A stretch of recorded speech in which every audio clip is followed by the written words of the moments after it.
এটা আবার কে রেখে গেল? জাদুর টুপি। এটা পরে তুমি দূরে জিনিস খুব সহজেই কাছে দেখতে পারবে। আচ্ছা মাথায় দিয়ে দেখি। হ্যাঁ এটা তো রাজুদের বাসা। আচ্ছা দেখি সে কি করে।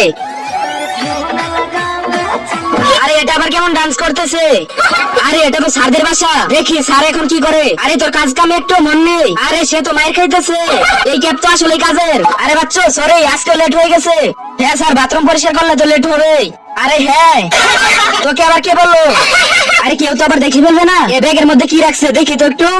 আরে খরগোশ খরগোশ। আরে কই কই খরগোশ কই? তুমি কেমনে জানলে আমি যে খরগোশ নিয়ে এসেছি? তোমাকে বলছি না স্কুল খরগোশ নিয়ে আসবে না। টিফিন টাইম শুরু হয়ে গেছে। কেন তুমি কি নিয়ে এসেছো? মা আমাকে অনেক মজার খাবার বানিয়ে দিয়েছে, আমি তোমাকে দেখাবো না। আচ্ছা সে এমন কি জিনিস নিয়ে এসেছে দেখি তো। শশা। শশা প্রতিদিন খেতে খেতে শেষ হয়ে গেলি রে। আজকে মা আমাকে এসব খেতে দিছে। প্রিন্সিপাল স্যার এই ব্যাগের মধ্যে কি নিয়ে যাইতেছেন? নিচের সাদা কালার সাবস্ক্রাইব বাটনটা টিপ দিয়ে যারা সাবস্ক্রাইব করে দিবে তাদের মা বাবা যেন অনেকদিন বেঁচে থাকে, আর যারা ভিডিওতে লাইক করে দিবেন তাদের মনের আশা যেন পূর্ণ হয়ে যায়। আমি মন থেকে দোয়া করে দিলাম। তারপর আমি বাইরে বেড়াইতে যাইতেছি রে। ও আচ্ছা দেখি তো।